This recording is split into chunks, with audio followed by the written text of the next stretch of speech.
Imagine um livro que tenha moldado profundamente uma das maiores religiões do mundo. Um texto tão poderoso que foi capaz de transformar interpretações, direcionar doutrinas e definir o curso do cristianismo como o conhecemos hoje. Esse livro existe, e é a Septuaginta, a primeira tradução das escrituras judaicas para o grego, uma língua acessível e amplamente falada na época. Mas a Septuaginta é muito mais do que uma simples tradução. Ela é cercada de mistério, lendas e até polêmicas que influenciaram gerações e mudaram para sempre a relação entre judaísmo e cristianismo. E, talvez o mais intrigante, é que sem ela, o cristianismo poderia ter sido completamente diferente do que conhecemos hoje. Por que será que uma tradução, por mais bem feita que seja, teve tanto impacto? Que tipo de poder há em traduzir um texto sagrado para uma nova língua? Hoje, vamos mergulhar em uma das histórias mais fascinantes da história das religiões. A jornada da Septuaginta e o seu papel decisivo na formação do cristianismo. Vamos explorar como essa tradução abriu o caminho para que ideias, antes restritas a um grupo específico, fossem disseminadas para milhões de pessoas. E não só isso. Como o fato de ela ter sido escrita em grego e não no hebraico original, permitiu interpretações que mudaram o próprio significado do que estava escrito. Neste vídeo, vamos responder algumas questões intrigantes.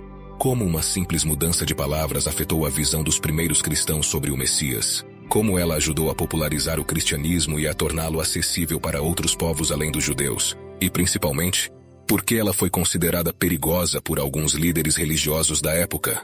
Se você acha que a história da Bíblia é algo linear e imutável, prepare-se para uma surpresa. Este é o relato de um dos livros mais influentes e menos conhecidos do mundo. Vamos descobrir juntos como a Septuaginta moldou o cristianismo e se realmente merece o título de O Livro que Mudou Tudo. Para entender o verdadeiro impacto da Septuaginta, precisamos voltar no tempo e compreender o contexto em que essa tradução foi criada. Estamos no século III a.C., durante o período em que o Império de Alexandre, o Grande, havia se expandido e, junto com ele, a cultura e a língua grega dominavam vastas regiões. A influência do grego era tão profunda que, na época, ele se tornara o idioma principal para o comércio, a política e, claro, a cultura. Esse período é conhecido como o helenismo, um momento em que as tradições culturais e religiosas de diferentes povos, incluindo os judeus, estavam sendo influenciadas e até reinterpretadas sob essa nova ótica grega. Mas qual era a situação dos judeus naquele momento? Após séculos de exílio e migração, muitos judeus viviam espalhados fora da Palestina, principalmente em Alexandria, no Egito, que era um dos maiores centros intelectuais e culturais do mundo antigo. Esses judeus da diáspora, como ficaram conhecidos, falavam principalmente grego e não compreendiam mais o hebraico com fluência. Essa perda gradual da língua original gerava um problema sério. Como manter a conexão com suas tradições religiosas, se eles não podiam entender as Escrituras? Foi nesse contexto que surgiu a necessidade de traduzir o Antigo Testamento para o grego. E aqui entra uma história cheia de mistério e simbolismo, a lenda dos 70. Segundo a tradição, o rei Ptolomeu II, que governava o Egito, desejava que as escrituras judaicas fossem traduzidas para a Biblioteca de Alexandria, a maior e mais famosa biblioteca do mundo antigo. Ele convocou 72 sábios judeus, 6 de cada tribo de Israel, para realizar essa tarefa. Disse que esses sábios foram isolados em diferentes celas e, milagrosamente, ao final de 72 dias, produziram traduções idênticas, palavra por palavra. Essa história foi contada e recontada ao longo dos séculos e deu à Septuaginta um status quase mítico, como se a própria tradução tivesse sido guiada por intervenção divina. Mas além da lenda, o que sabemos de fato sobre a criação da Septuaginta? Embora muitos detalhes sejam obscuros, é provável que o projeto tenha sido mesmo incentivado por Ptolomeu II para fortalecer a conexão entre as culturas grega e judaica. Afinal, a inclusão das escrituras judaicas em grego era vista como um reconhecimento da importância do judaísmo dentro do Império Helenístico. Esse gesto ajudou a legitimar as tradições judaicas e, ao mesmo tempo, facilitou o acesso a esses textos para aqueles que não falavam hebraico. Essa tradução significava muito mais do que uma simples versão em outra língua. Era, para muitos, uma adaptação que permitia a sobrevivência e a expansão da fé judaica em um mundo cada vez mais influenciado pela cultura grega. No entanto, traduzir um texto sagrado como a Torá não era uma tarefa simples nem neutra. Cada escolha de palavra, cada nuance do hebraico que fosse perdida ou reinterpretada, poderia mudar a compreensão de trechos inteiros. E foi exatamente o que aconteceu. A Septuaginta não era uma tradução exata. Em muitos casos, os tradutores interpretaram o texto, o que gerou algumas diferenças significativas em relação ao original hebraico. Essas mudanças, que vamos explorar ao longo deste vídeo, afetariam profundamente a maneira como os primeiros cristãos, séculos depois, entenderiam as profecias messiânicas e outros aspectos fundamentais da fé. Portanto, a Septuaginta nasce de um encontro entre culturas. De um lado, o mundo judaico com suas crenças e tradições, e do outro, o mundo grego, racional e aberto à diversidade de ideias. Esse encontro proporcionou uma nova forma de se conectar com o conteúdo sagrado, ao mesmo tempo em que abriu portas para a futura expansão do cristianismo. Afinal, essa versão em grego era muito mais acessível e compreensível para o público gentio, ou seja, aqueles que não eram judeus. E foi esse público que mais tarde encontraria na Septuaginta uma base para entender e adotar o cristianismo, ajudando a religião a se espalhar por todo o Império Romano. Assim, a Septuaginta representa um marco, uma ponte que não apenas preservou as escrituras judaicas para aqueles que não compreendiam o hebraico, mas também ampliou o alcance dessas ideias em uma escala sem precedentes. E é esse poder de adaptação e influência que transformou a Septuaginta em uma ferramenta poderosa para a difusão de uma nova fé. O cenário estava pronto. Graças à tradução grega do Antigo Testamento, ideias que antes estavam restritas a uma cultura e um idioma começaram a alcançar todo o mundo conhecido. E como veremos, isso abriria as portas para que o cristianismo se consolidasse como uma religião universal, com a Septuaginta como uma de suas bases fundamentais. Agora que já entendemos o contexto histórico e a importância da Septuaginta, é hora de analisar algumas das diferenças fundamentais entre essa tradução grega e o texto hebraico original. Essas diferenças são cruciais, pois influenciaram profundamente a maneira como o Antigo Testamento foi entendido, e mais tarde, como foi interpretado pelos primeiros cristãos. A Septuaginta não é apenas uma tradução. Em muitos aspectos, é uma interpretação que trouxe novas camadas de significado e nuances teológicas que ajudariam a moldar o cristianismo. Vamos começar por uma das passagens mais conhecidas e polêmicas, a do livro de Isaías, capítulo 7, versículo 14. No texto hebraico original, o profeta Isaías fala sobre uma jovem que dará à luz um filho, um sinal divino para o povo de Israel. A palavra usada para descrever essa jovem é Alma, que, em hebraico, significa apenas jovem mulher ou donzela, sem nenhuma indicação clara de virgindade. No entanto, na Septuaginta, essa palavra foi traduzida para partenos, que em grego significa explicitamente virgem. Essa pequena diferença de tradução foi decisiva, pois transformou a passagem em uma profecia que indicava o nascimento virginal de Jesus, como interpretado pelos primeiros cristãos. Para eles, a Septuaginta validava a crença de que o nascimento de Cristo cumpria uma profecia antiga. Esse é apenas um exemplo de como uma simples escolha de palavras pode alterar a interpretação de um texto sagrado e influenciar a construção de uma doutrina. Outro ponto importante está na tradução do termo hebraico Sheol, que aparece várias vezes no Antigo Testamento hebraico. Sheol é um conceito que no hebraico representa o lugar dos mortos, um tipo de reino sombrio onde os mortos habitam. Na Septuaginta, Sheol foi traduzido para o grego como Hades, um termo que remete à mitologia grega e ao submundo governado pelo deus Hades. Essa escolha faz com que o conceito de Sheol se aproxime da ideia grega do inferno ou do lugar de punição, mudando a perspectiva de um espaço neutro dos mortos para uma conotação mais complexa e até sombria. Essa interpretação influenciaria o cristianismo, que adotaria uma visão mais elaborada do pós-vida e da punição eterna, conceitos que não eram tão claros no texto hebraico original. Há também diferenças notáveis em relação ao conceito do logos, ou verbo. No Antigo Testamento hebraico, o termo que descreve a palavra de Deus não carrega o mesmo peso filosófico que a palavra logos na cultura grega. Para os gregos, logos era um conceito denso que representava razão, ordem e até uma força cósmica que sustenta o universo. Na Septuaginta, várias passagens foram interpretadas usando logos para representar a palavra de Deus, o que trouxe um sentido novo e altamente filosófico para a interpretação desses textos. Mais tarde, no Evangelho de João, essa ideia do logos foi usada para descrever Jesus como o Verbo que se fez carne, conectando a filosofia grega diretamente com a teologia cristã. Outra mudança interessante aparece nos Salmos e em outros livros poéticos. Algumas expressões idiomáticas hebraicas foram traduzidas literalmente, o que, para o público grego, não fazia sentido ou tinha um significado diferente. Em vez de adaptar essas expressões, os tradutores da Septuaginta optaram, em alguns casos, por reescrever certas passagens com um tom mais filosófico ou metafórico, algo que agradava mais ao gosto literário dos gregos. Esse processo de adaptação ajudou a tornar os textos mais palatáveis para o público helenístico, mas também distanciou o texto do significado original em hebraico. Por fim, devemos mencionar o livro de Jeremias, que é um caso emblemático. A versão da Septuaginta do livro de Jeremias é significativamente mais curta do que a versão em hebraico. Há trechos inteiros que estão ausentes na Septuaginta, o que levanta questões sobre o que foi preservado e o que foi descartado. Esses cortes não são bem explicados, e isso gera um mistério que intriga estudiosos até hoje.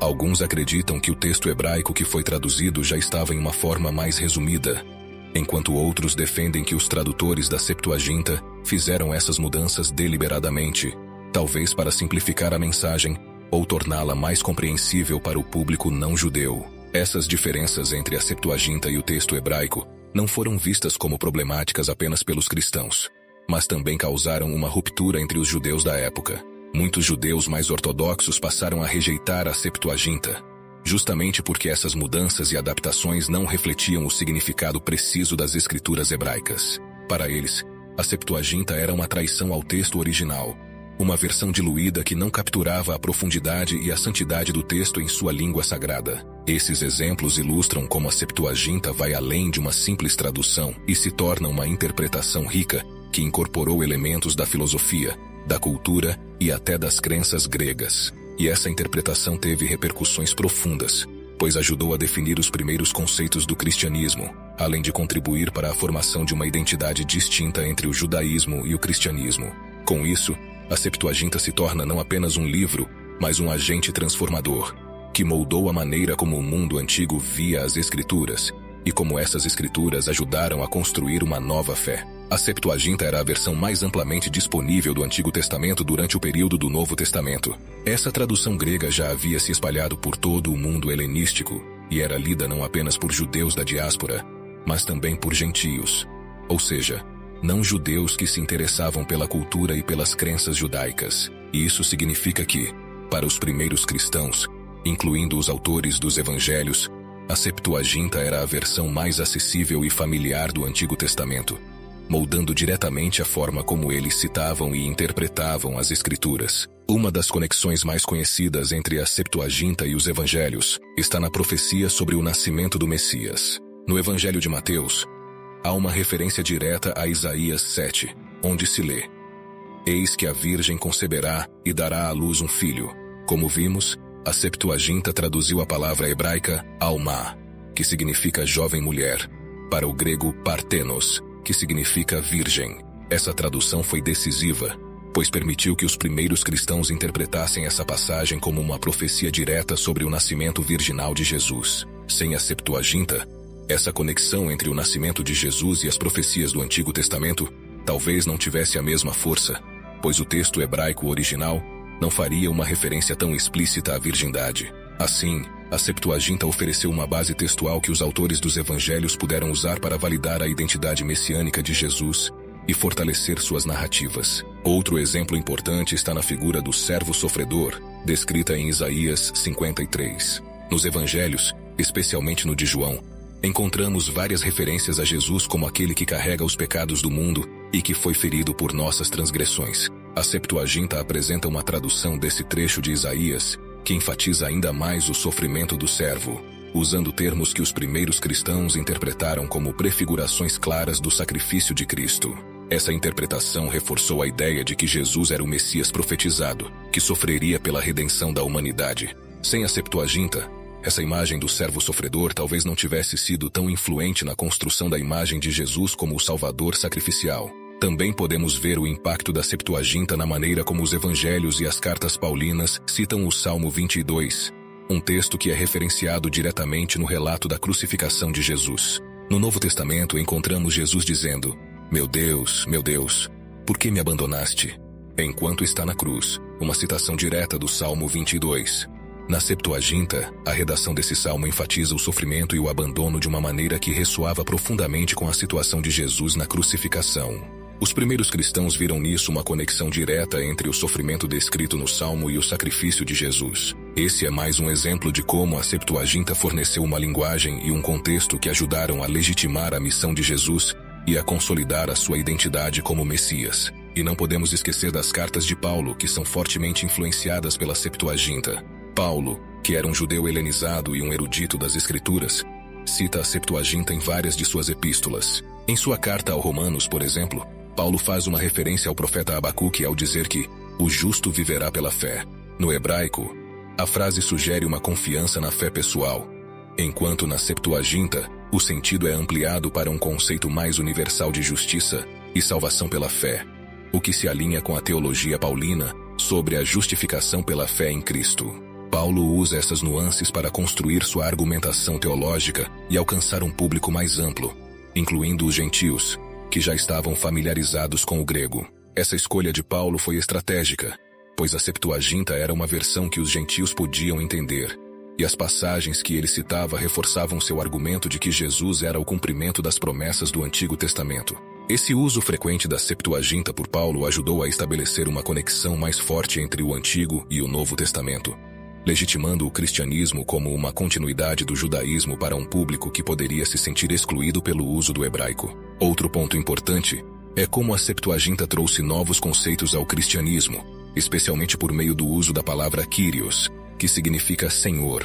No texto hebraico, o nome de Deus, Yahweh, é único e sagrado.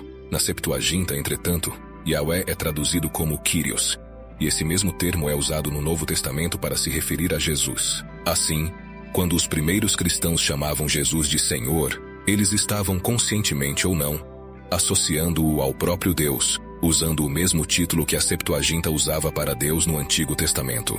Esse uso da palavra Kyrios consolidou a visão de Jesus como uma figura divina e igual a Deus, apoiando a doutrina da Trindade que mais tarde seria formalizada pelos concílios cristãos. A Septuaginta também influenciou a percepção dos primeiros cristãos sobre o conceito de aliança. No Antigo Testamento hebraico, a palavra Berit é usada para aliança e está associada ao pacto entre Deus e Israel. Na Septuaginta, Berith é traduzido como diatek, um termo que, em grego, pode significar tanto aliança quanto testamento. Esse termo foi adotado pelos primeiros cristãos para nomear o Novo Testamento, indicando uma nova aliança feita por Deus com a humanidade através de Jesus. Essa simples escolha de tradução contribuiu para a ideia de uma continuidade entre o Antigo e o Novo Testamento, mas também de uma nova fase da revelação divina, que se consolidou na pessoa de Cristo. Dessa forma, a Septuaginta não apenas serviu como um recurso textual para os autores dos evangelhos e das epístolas, ela foi uma ferramenta interpretativa, um veículo que permitiu que a mensagem do cristianismo se expandisse e ressoasse com públicos além do judaísmo. Cada citação, cada referência ao Antigo Testamento feita com base na Septuaginta ajudou a moldar a narrativa cristã e a solidificar a crença de que Jesus era o cumprimento das promessas feitas nas Escrituras. Por isso, ao estudar as conexões entre a Septuaginta e os Evangelhos, percebemos o papel essencial dessa tradução na formação da identidade e da doutrina do cristianismo. A Septuaginta, então, não é apenas um elo entre o Antigo e o Novo Testamento. Ela é uma chave que abriu as portas para que o cristianismo pudesse emergir como uma religião global e influente. A Septuaginta se destacou não apenas como um texto de estudo ou uma referência religiosa, mas também como uma poderosa ferramenta de evangelização e, ao mesmo tempo, uma fonte de polêmica.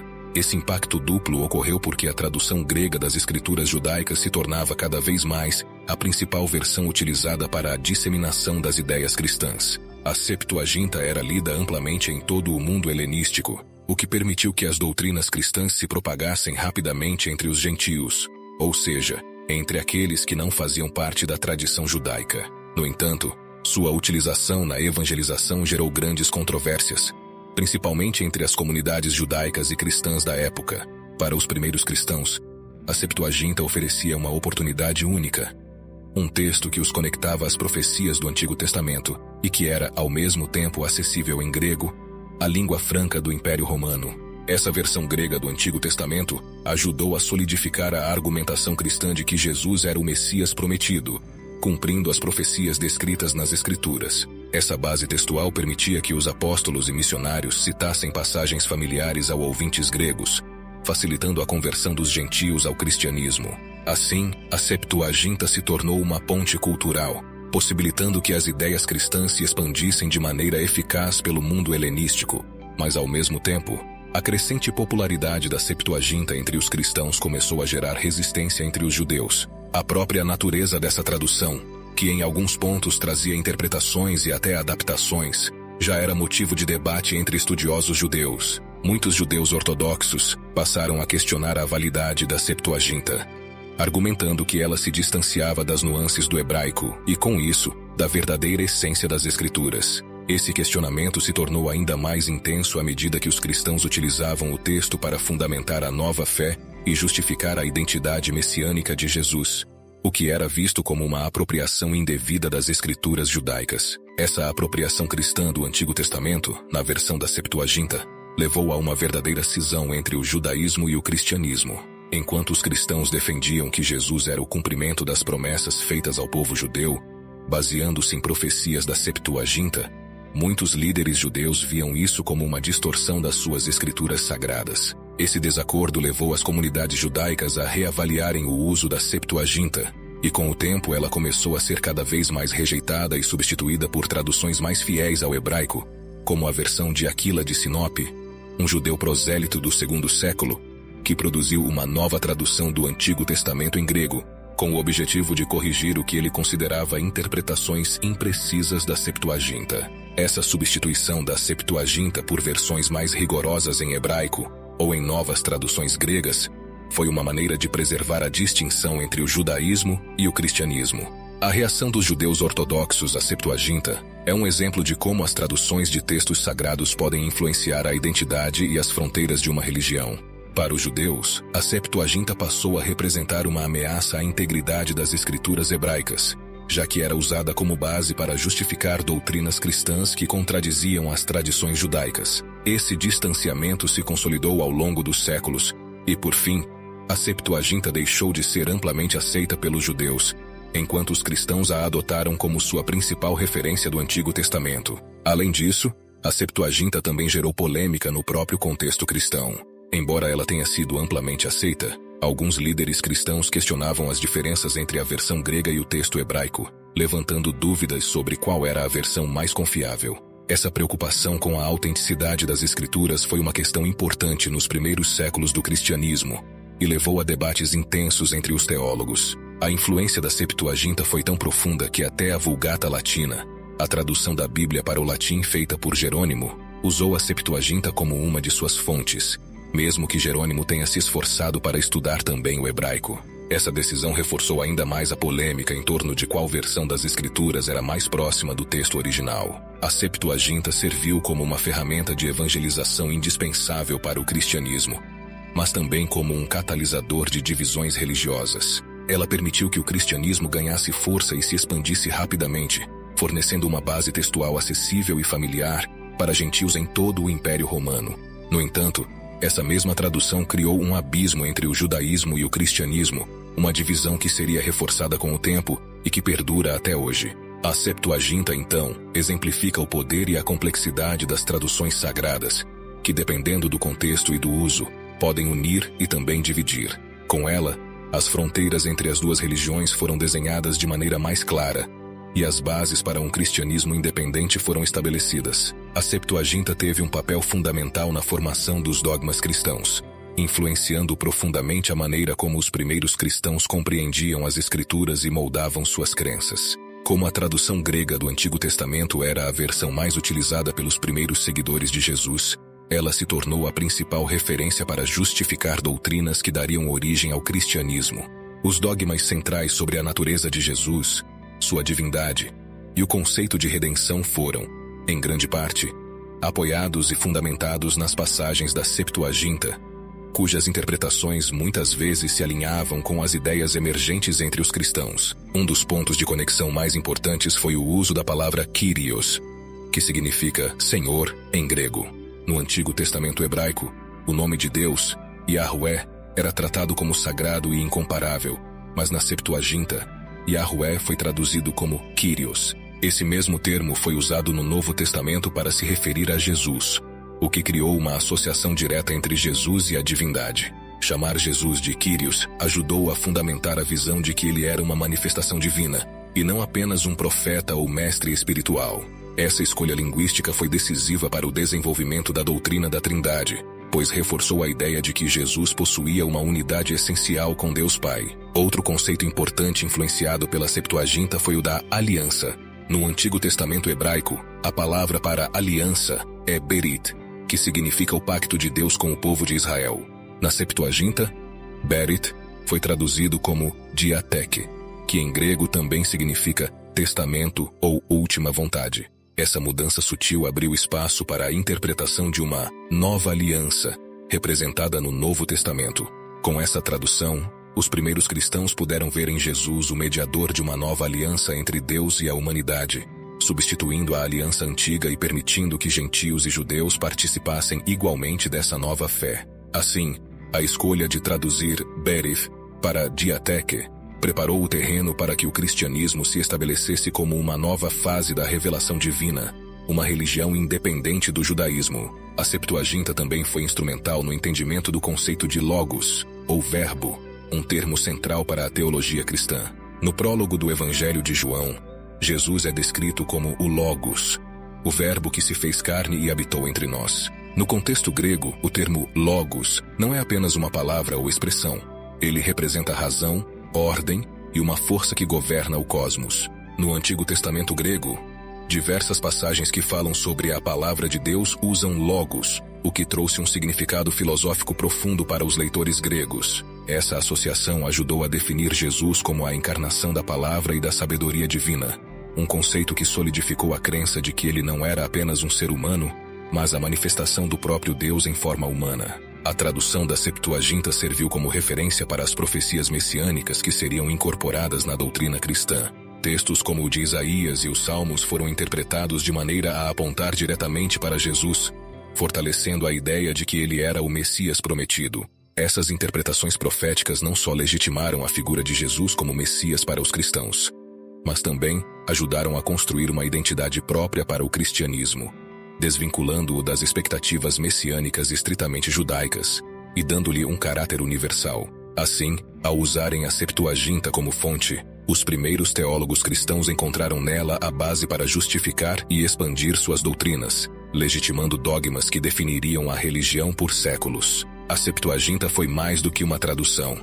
Foi um guia que orientou o pensamento cristão e permitiu a construção de uma nova fé, fundamentada na revelação divina, mas acessível ao mundo greco-romano. Sem a Septuaginta, a formação do cristianismo como o conhecemos hoje, com seus dogmas e crenças centrais, teria seguido um caminho muito diferente. Apesar de ser um texto antigo, continua a ter uma relevância impressionante nos dias de hoje, tanto no campo da teologia quanto no estudo da história e da linguística. Esta tradução, que foi crucial para o desenvolvimento inicial do cristianismo, ainda é objeto de intensas pesquisas e debates entre estudiosos e religiosos, e por boas razões. Ela representa uma janela única para o mundo helenístico e para as primeiras comunidades judaicas e cristãs, oferecendo insights valiosos sobre como as crenças e as tradições foram moldadas ao longo dos séculos. Para os acadêmicos, a Septuaginta é essencial para entender como as traduções influenciam a interpretação dos textos sagrados, e como um simples ato de traduzir pode transformar uma religião.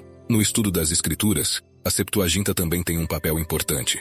Ela ajuda os estudiosos a comparar as diferentes versões do Antigo Testamento, revelando nuances e interpretações que muitas vezes são ocultas nas traduções modernas. Ao examinar as diferenças entre o texto hebraico original e a Septuaginta, os pesquisadores conseguem compreender melhor como as interpretações teológicas evoluíram e como as doutrinas se formaram. Para alguns teólogos, a Septuaginta oferece uma compreensão mais profunda de passagens que influenciaram diretamente o Novo Testamento, permitindo uma leitura que aproxima ainda mais o Antigo e o Novo Testamento, além de mostrar o impacto do contexto cultural e linguístico na formação das Escrituras. E não é apenas no campo acadêmico que a Septuaginta ainda causa impacto.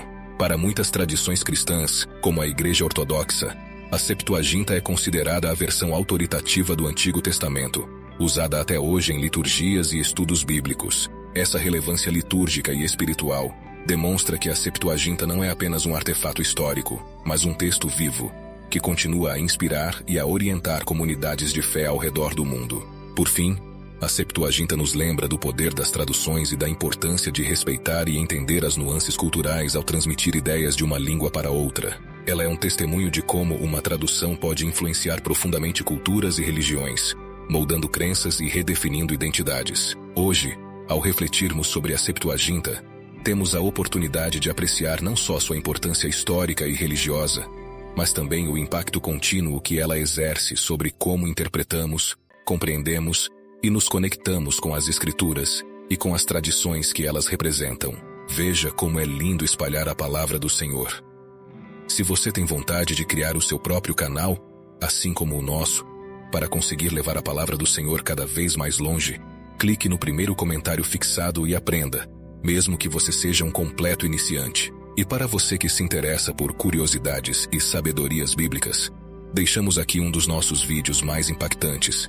Veja a carta que Caifás escreveu em seu leito de morte, quebrando o silêncio e reconhecendo quem foi Jesus. Você ficará impactado. Clique e acompanhe. Mais uma vez, obrigado pela atenção e que você permaneça sob a graça de Deus. Até breve.